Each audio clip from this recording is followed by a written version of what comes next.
Click the links to join the channel here over at Subscribestar, now over at Odyssey. So Batman writer Williamson admits the mainstream is kind of outrage sales for marketing for short-term comic book sales, which does not seem to be translating into a longer-term industry, because like people are constantly talking about, the infrastructure that sells the comics, the stores, the brick and mortar stuff, they're going out of business. And that's a bad sign no matter what product you're selling, when the physical stores have to change business plans or literally close their doors because the product is so freaking bad. And then when people talk about it, when Mark Millar does an interview with some of the people who own these stores, the SGWs on Twitter lose their mind. How dare the person who's in business of selling this product criticizes the product at all? They get outraged about that. They don't actually buy the comic, or at least not enough of them do.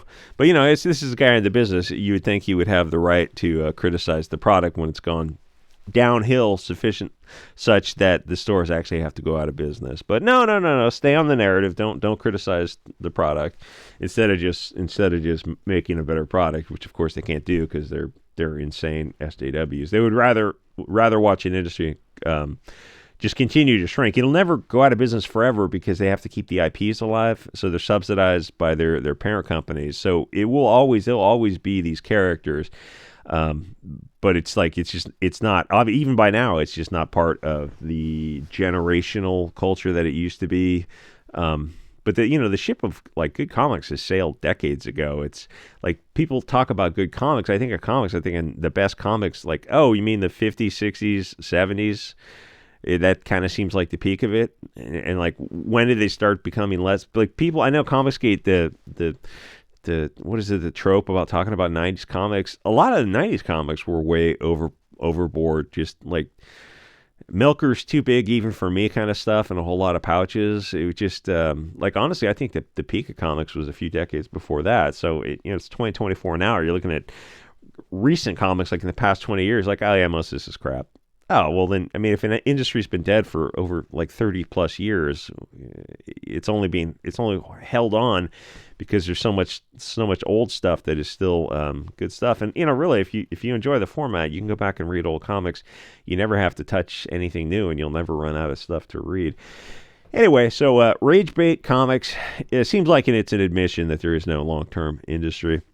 So this comic dude admits to rage baiting for short-term gains for the short attention span types, which doesn't look good for the future. But again, they can just keep this stuff. They only need to keep the IP rights active so they can make these crappy movies, which admittedly, it does seem like the audience is burnt out on the Marvel DC movies, as the Marvels lost $200 million and Blue Beetle and Black Adams. And honestly, out of the past 10 comic book movies from both companies, I'm not sure which ones were successful. It seems like they've had some trouble. But they can, if they want, they can pause the movies and come back in a few years and try to get another generation of moviegoers. Which now, as I think about it, I wonder if there's an issue with, as the comic book base shrinks, does that hurt the movie sales? Because 2008 Iron Man, it seems like you got Generation X and their kids maybe or older Generation X and their kids were kind of bringing people back into comics. So I wonder how the future movies do when such a small amount of people are familiar with the comics.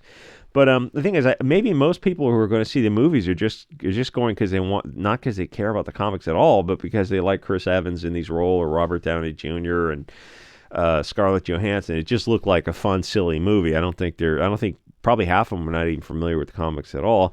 But the comic book crowd is a bit different than the movie crowd. But to most people, I think 40, 50 and under, comics just don't have the connection to them like it did to the older crowd, because comics started to decline when in the early 80s, the Atari 2600 and the other video games that quickly improved on it, and cable TV started to spread. And as the video games took market share, they obviously took from comics.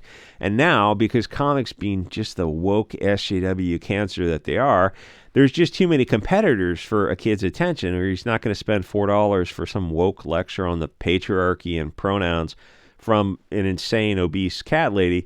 And social media has got a big effect on this too, because you get on social media, you can see how crazy these people are and how much they hate like 90% of the audience, and then you just realize, oh, it's just like looking behind the scene to see how the sausage is made, to see who these people are.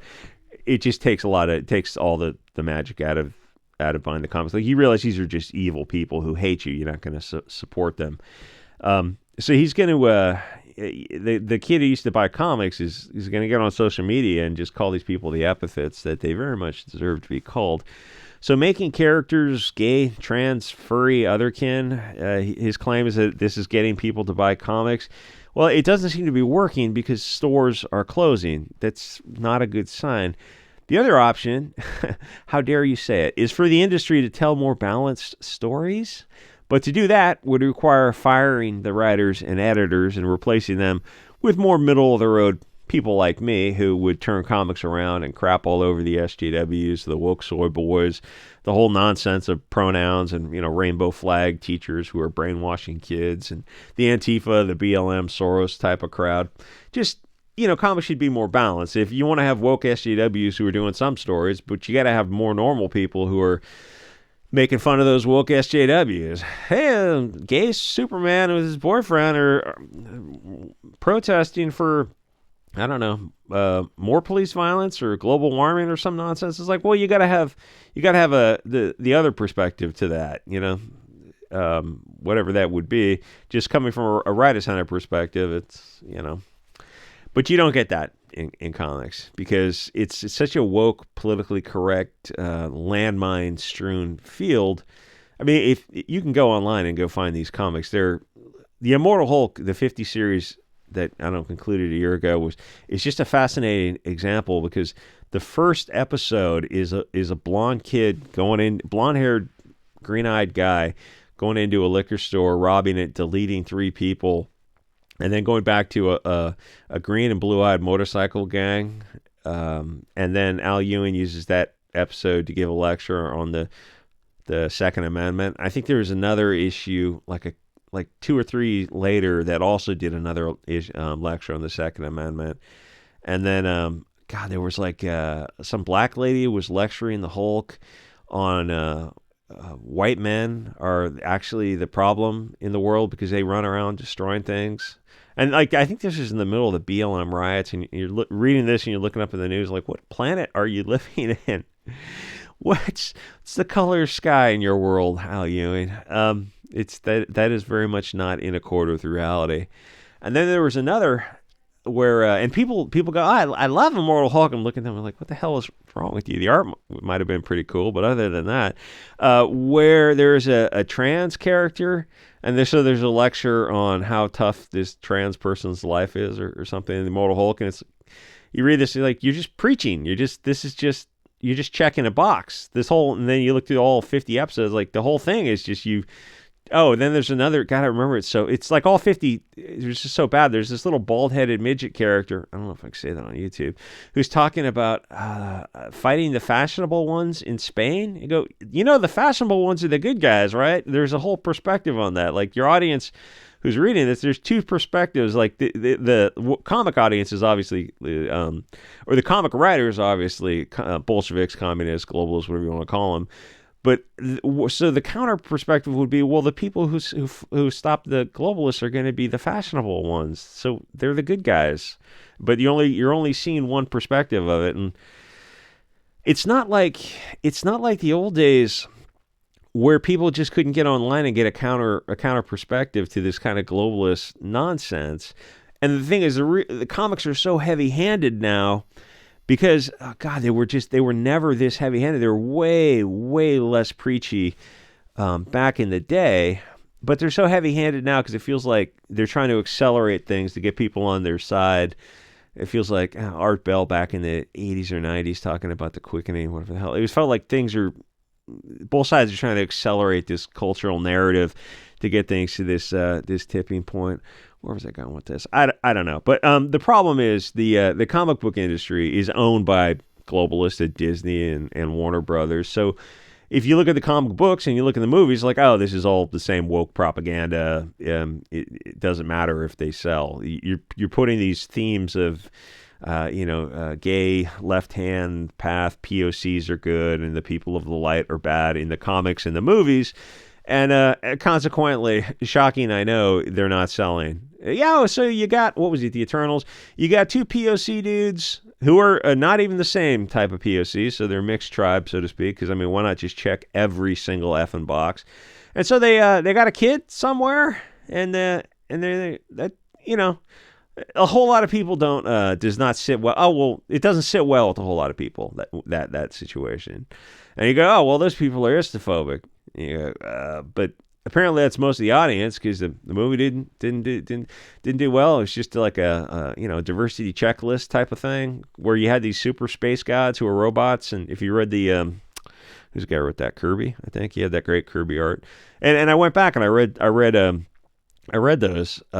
It's before the Eternals came out. He's watched the Eternals. Like, are you guys completely unfamiliar with Kirby or Stanley or anything? There's these super space gods, and honestly, it was kind of weird because Kirby was really like you have to go back and read the thing.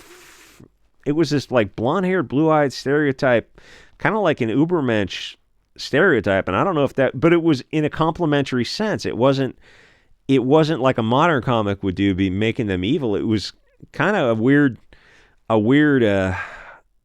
like unter mentality here, where he wrote these blonde-haired, blue-eyed space gods, but he wrote them positively, which if you tried to do that nowadays and they go, you've just never happened. They go, oh, we're going to make a movie on the Eternals and we're going to follow the comic, accurately. They just, no, you're not. We can't make that kind of movie. Blonde-haired, blue-eyed space gods. So they built their bodies, I guess, for like organic computers. I know a Marvel fan is listening to this, like, no, you have it all wrong, but roughly. So, but then when they made the movies, they all have all these, like, one guy is obese by 50 pounds, and then the two chicks are in their 50s. I mean, they're gorgeous for their 50s, and then the one girl's deaf, I think, so you use a sign language. But you created these bodies from scratch. These are like carbon-based computers, essentially, super at the gene level created beings. Wouldn't you make them in peak perfection and not 50 pounds overweight and a 50-year-old Chinese guy who's obese? Why'd you do that? Listen, bigot. Yeah, okay, fair enough, sure. Whatever that word means nowadays, but it doesn't make sense to the story. It takes you out of the story. If I'm going to be recreated from this, computer matrix, I'm going to be 25 in peak physical form like Kirby designed them, and of course blonde-haired, blue-eyed, because anyway, that's how well did that movie do? I think it lost $100 million. Oh, hey, by all means, Disney, double down. If oh god, to watch Disney go out of business or declare bankruptcy or get bought out, that would be sweet. And here's the thing, the thing is, even if they got bought out by Apple or somebody, it's not really going to change directions that much. I like to see them dial down woke. That's the only reason I keep paying attention to movies, because I want to see where they go with it, because they keep painting themselves in this corner, and the movies that keep losing money, like real amounts of money, eventually they run out of money and they have to get a return on their investment. But how do they do it? I don't know how they do it. This because it seems like, if anything, they want to go in the other direction. No, you don't understand. Our left-wing policies are so bad. So what are you going to do? Oh, we're going to double down on them. Okay, San Francisco. Okay, California. How's that working out for you? People are leaving the state, and we're like $60 billion in debt. Oh, well, it's going to be fun to watch Disney, because, I mean, they're, like, if you told me, like, space aliens, lizards are running Disney, I bet, I could kind of understand that. Like, people talk about that kind of weird stuff. I look at these, their motivations and the shots they're calling. I go, there might be something to that. Anyway, like, comment, subscribe. See you guys all next episode.